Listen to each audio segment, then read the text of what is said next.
What's the difference between a gnome and a trampoline?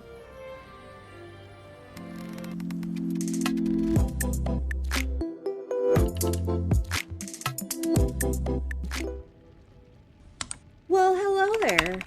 I'm Gwen. Thank you for joining me on my ongoing quest to create my perfect World of Warcraft house. In this series, I plan to walk through the steps of how I got started, document my trials and tribulations, making my ideas come to fruition.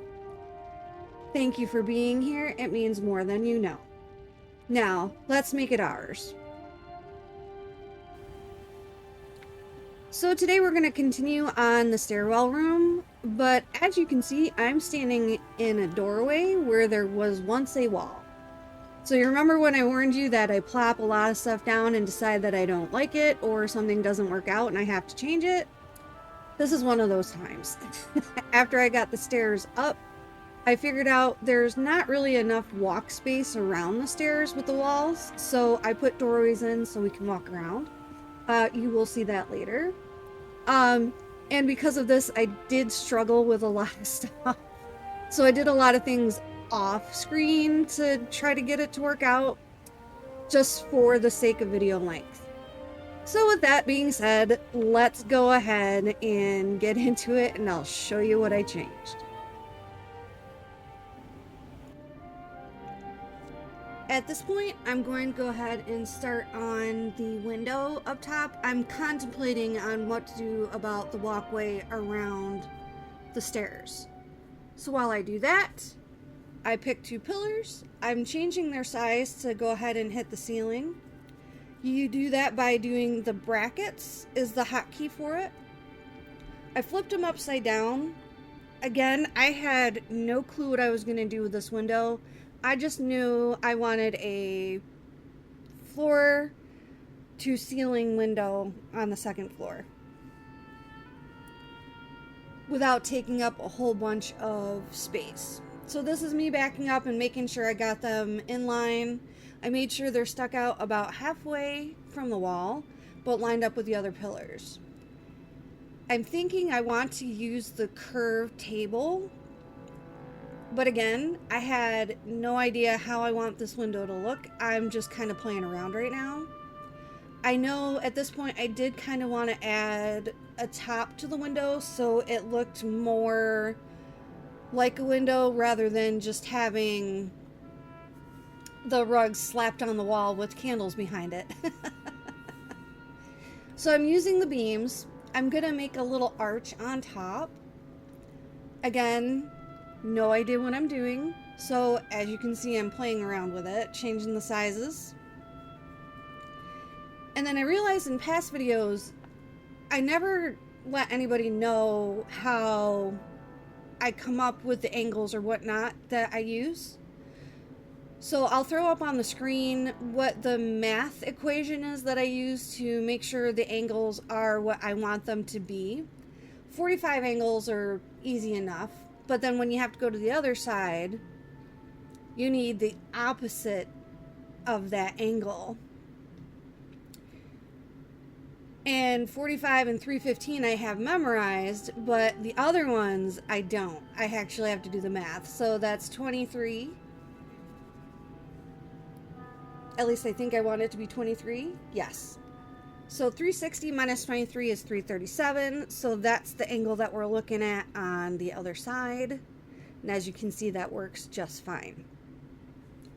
Now I'm also trying to layer them in something that makes sense. I want to try to hide all of the seams and give it texture.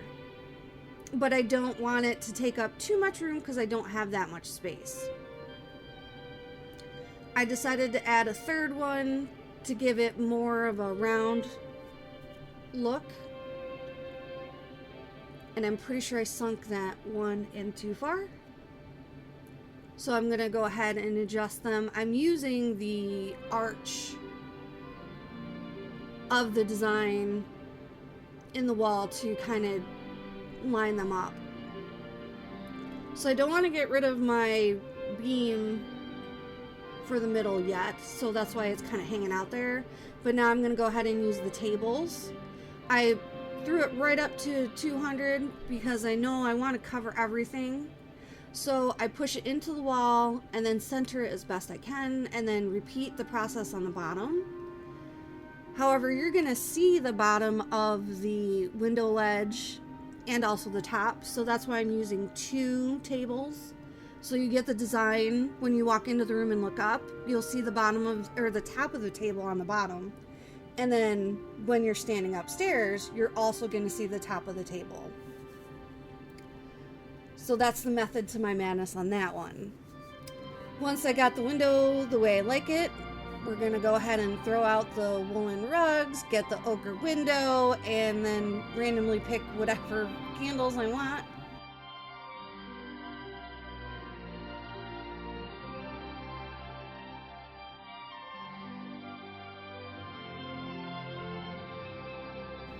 So I'm going to go ahead and get them situated at the right angle and everything. Make them as big as I can and then just see how it fits. Which actually I guess 200% is going to work. Again, you want to get rid of the seam as best you can, so that gets rid of the shading, and I'm going to dye it to the storm steel. And then I'm going to throw that ochre window in there for our sunset. Pop that right up to 200.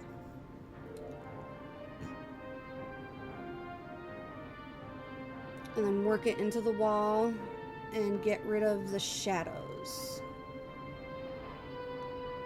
For the shadows, sometimes it's hard. Just don't deselect it. Just kind of push it in and out, and eventually you'll see where the shadows disappear.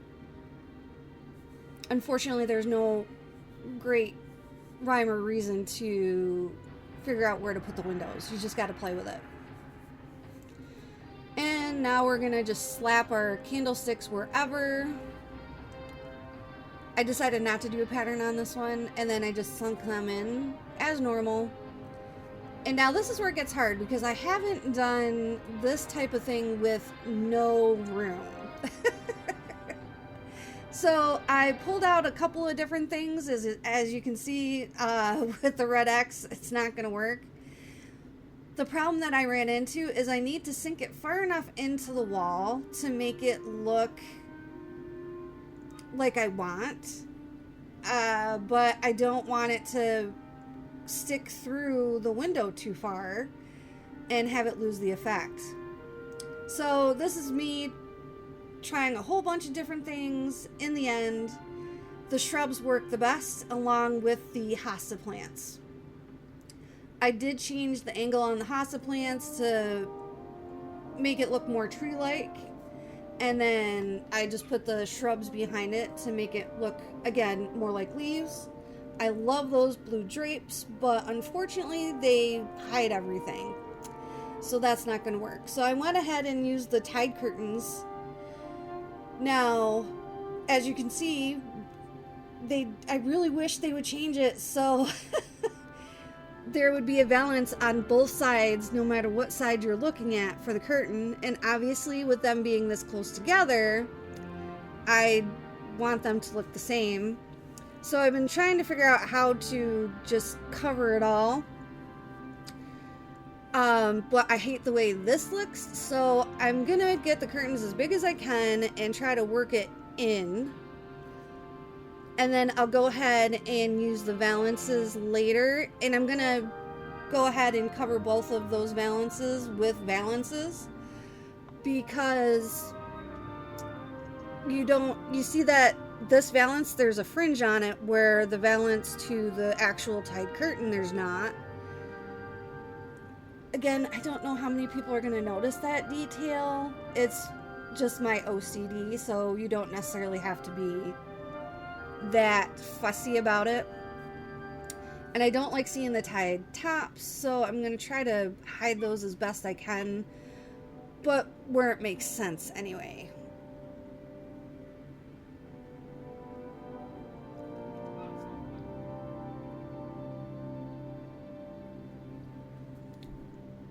So while I do that, I think I got it. I did leave a larger gap than I intended, but I still want everybody to see the window, and the tide curtains are very thick and beautiful, but they don't let you see anything behind them, which, you know, perfect use for curtains. So once I got the window the way I want to go ahead and clean up the edges of our floor here, and I'm going to do that by using the beams. I think I did them all at 125% because I need them big enough to cover both the top and bottom of the platforms. And then I'm going to do that all the way around. And I'll just go ahead and speed that up because, I mean, it's pretty straightforward. And this is me just making sure the bottom is covered, so when you look up, you don't see. Oh, and I am also hiding the gap between the pillar and the second floor. And then I just mess with it till everything looks lined up. Because again, nothing is perfectly straight or square, so you just kind of got to play with it till you like it. And then I'm arbitrarily lining up the beams to kind of make angles. So once I got that done, I'm going to go ahead and change the curtains to red because I think that looks way better. And then I decided to make the tables match, and I really like the way that looks. So now, here is changing the walls to doors. Now, I sped it up, but I just put doors randomly, or well, quickly, where there's a wall. And now I'm going to go through and take my time and kind of line them up to where the wall is. First, I don't want to delete the wall until I'm happy with the way the door is lined up, and then I'll delete the wall, because I'm using the wall as a guide to get the door where I want it to go. And also that way it doesn't mess with any of mine line up with our pillars and everything, because that took forever to do. So I'm gonna fidget with that just a little bit.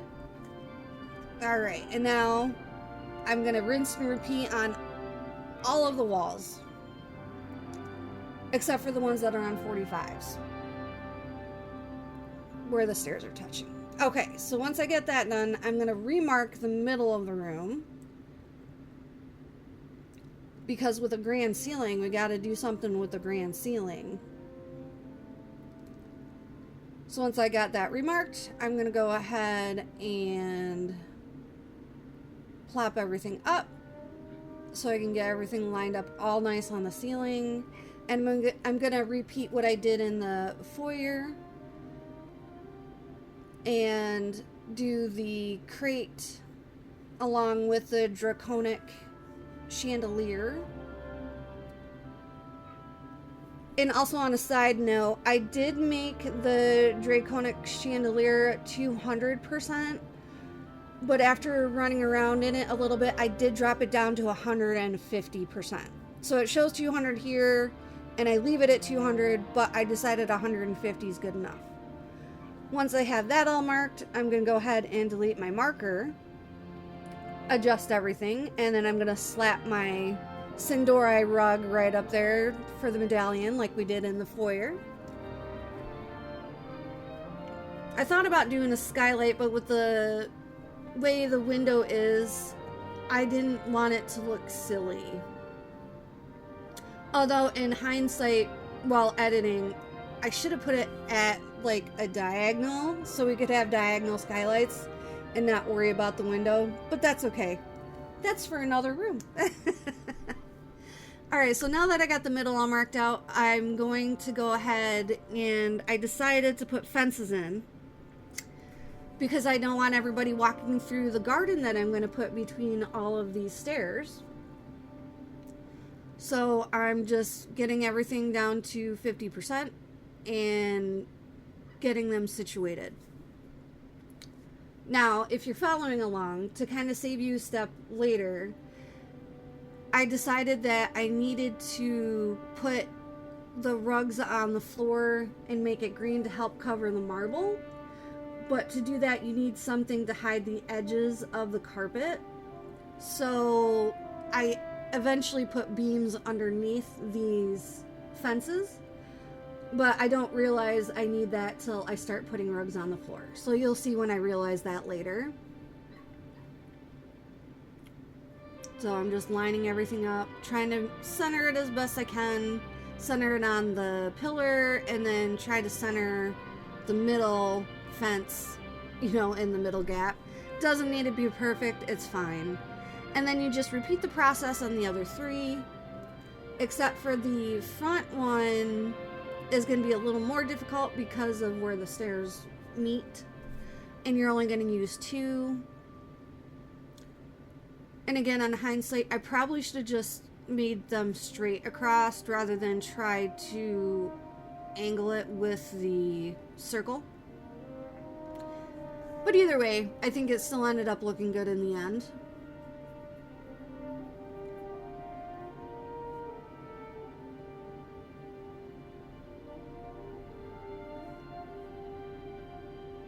Alright, once I get those all lined up, I'm going to go ahead and finish that fence off with a post. And then I actually decided after this that the fence post is probably the best way to mark the middle without leaving the platforms where they are. Because I'm going to want to center the fountain that I'm going to put in. But I don't want it lifted up.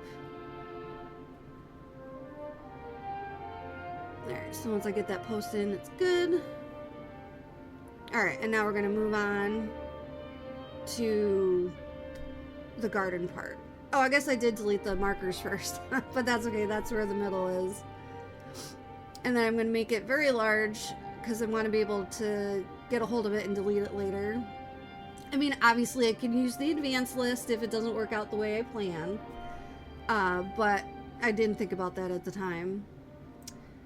And I saw this piece, the tree with the fountain, and I knew I had to work it in somewhere. I absolutely loved it. But I want it more gardeny, so I went ahead and sunk it into the floor where you can still see the lanterns, but you can't see the outside, I don't know, base. And this is where I'm messing with the rug and realizing that I'm gonna need to hide the edge. I'm working so carefully to try to get it in a good spot where you're not really gonna see the edge, and yeah. Here comes the beams to save the day. I do depend on them a lot to hide edges or anything I don't want to see, or to kind of like smooth anything out. They're really useful for that.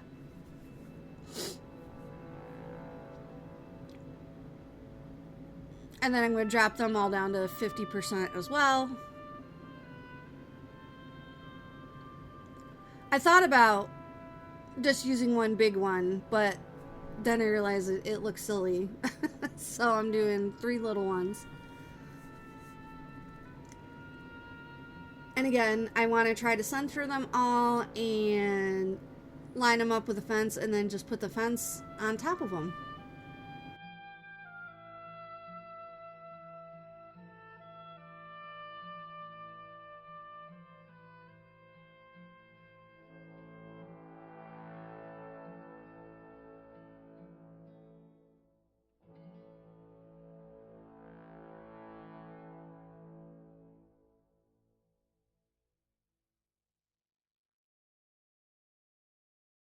So I went ahead and did that and readjusted the fences, and then I'm going to go ahead and repeat that on the other 3 sides as well.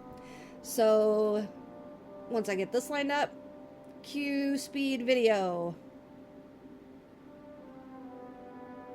Oh yeah, that's me just making sure it's all lined up. Okay, there we go.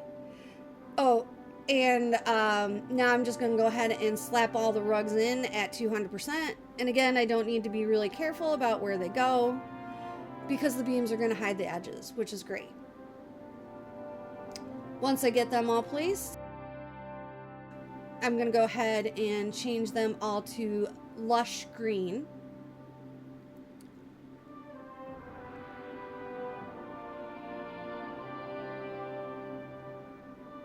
See, I just should have left it like that and put it in between the stairs. But I did not. Alright, now that I got that all set, now we're going to go ahead and change the color of the rugs. And we're going to go ahead and speed that up because at this point we all know how to dye things.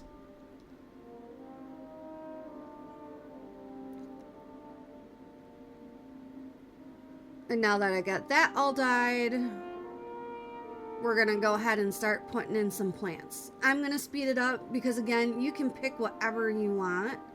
I started filling in the big gaps with the clusters, and I picked my favorite ones to try to get everything filled in. The biggest things that I looked for is trying to make sure that the branches and leaves do not go into the water and they're not sticking through the walls. If it pops through the fence a little bit, I don't think it's that big of a deal. But yeah, I just don't want them to go through the walls or in the water. And of course I would like a variety because I like that. And actually I'll probably end up adding a tree later now that I'm looking at this. Just a little one though, not anything crazy.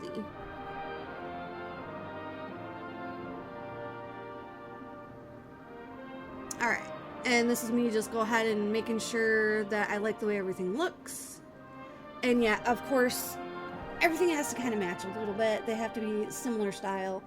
So as much as I love the spooky cluster, it's just, I haven't found a good place to put it in yet. I will, because I do love the spooky cluster. And then use a variety of things. Obviously, I use the shrubs and the patches of grass and that kind of thing for the tiny areas. And you can use flowers as well. Whatever you like. And again, it doesn't need to be thick because we used the rugs to hide the marble. And now we got our little garden in the middle. And now I'm deciding that it's too much marble. So we're going to go ahead and make it less marble. Just in the, for lack of a better word, hallways around the stairs.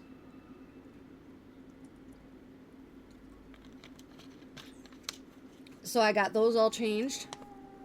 And now I've decided that I want fences up top because I guess we should, you know, prevent people from falling because, you know, homeowners insurance is so expensive.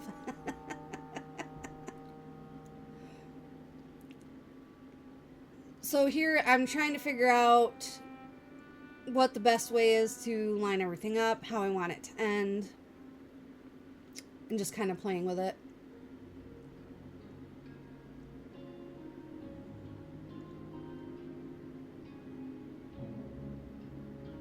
And even though I don't do it in this video, I do it in another one, but I end up fixing the fence so it does really go all the way around. I had to make some more fences though. So I do not leave the gap between the window and the edge there. But I also don't leave the other gap that I just made. But I do for now because these are all the fences I have left. And I have to go farm more material to make more. What this video doesn't show is putting 2 fences on the top of the stairs and then 2 fences to finish the circle. You remove your boots before you step on the trampoline.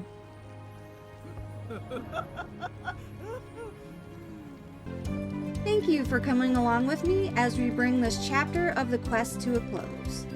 please smack that like button, hit follow or subscribe, and leave your inspirations, suggestions, and ideas in the comments. Until next time, stay awesome, stay inspired, and thank you.